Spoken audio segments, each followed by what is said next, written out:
السلام عليكم ورحمة الله وبركاته. جمعة ونعكسن ملك السادونية ذاك الجوكتان وحن ما تنيدين هيا قصة يعني كنا على ودن كمرايكن عن رجينا يعني قصة عديدين عجبين دون تاي نقول دون قصة عن ما أنت هيا وحايت هاي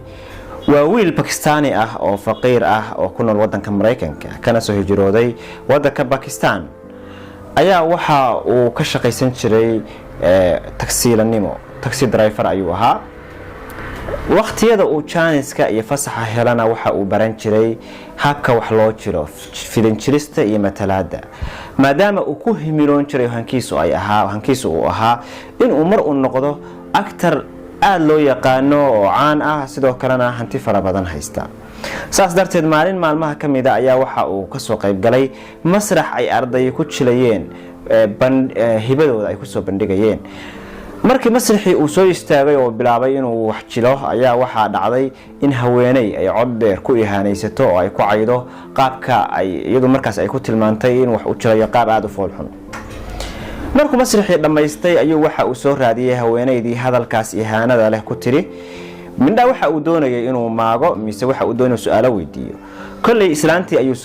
haweeneydii ayuu soo raadiyay hadallada foosha xun ku tiri haweeneydii goortii uu helayna waxa uu arkay inay tahay gabar dhalinyaro aad u qurux badan aadna u soo jiidatay magaceedana la yiraahdo Gordon aad ayuu uga helay halkii uu kala murmi lahaana waxa uu bilaabay in uu la yara hadlo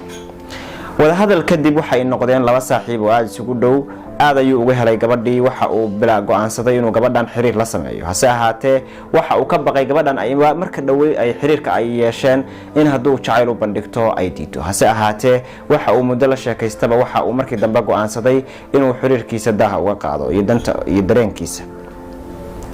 iyo danta uu ka leeyahay waxa uu la hadlay maalin waxa uu ka dalbaday in ay balan u wada baxaan oo ay soo sheekaystaan hase ahaatee way ka diiday maxaa yeelay waxa iyadu ay ka dhalatay qoys aad milyooneer ah oo taajiriin ah isaguna waa wiilkaas dhalinyarada ah ee reer Pakistan ee faqiirka ah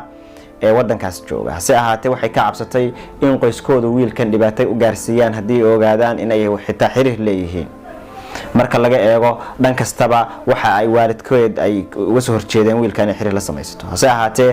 ku celcelin badan iyo wax badan oo ku celceliyay inay la kulanto inay balan ay wada baxaan oo ay xiriir jacayl sameeyaan hase ahaatee markii dambe way ka ogolaatay wayna wada baxeen way soo sheekaysteen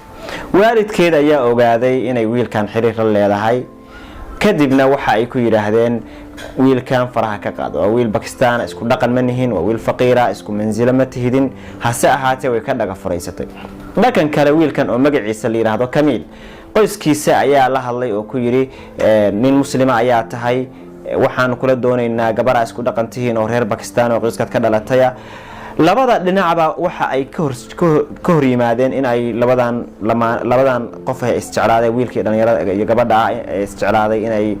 isguursadaan labadooda qoys baa ka soo horjeeday badan muddo kadib culisyo badan oo saarnaa labadooda dhinac ayaa gabadhii ayaa xanuunsatay kadibna maalin ay la soo hadasho waxay ku tiri waxaan dareemayaa wax sida hargabka oo kala ah daal fara badanna waan dareemayaa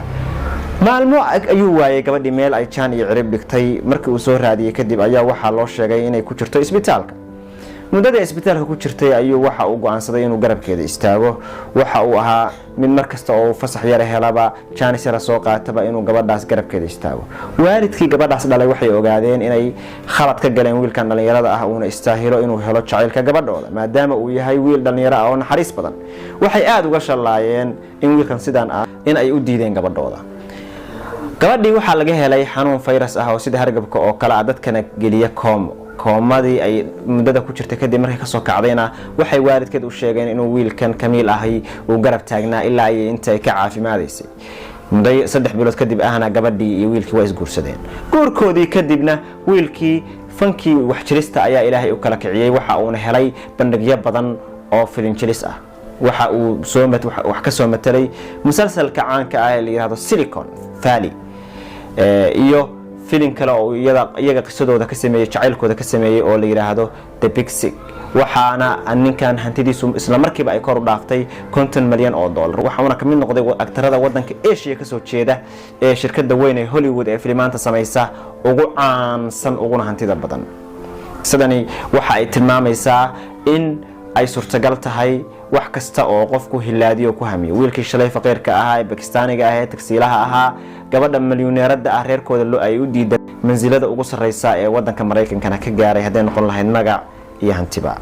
waa Cabdullaahi Cabdikariin Khaliif. waxaan ka codsanayaa muuqaalkan inaad si like noo saartid, inoo sii share garaysid, dad badan aad sii gaarsiisid. aad baad u mahadsan tahay. Assalaamu calaykum waraxmatullaahi tacaala wabarakaatuh.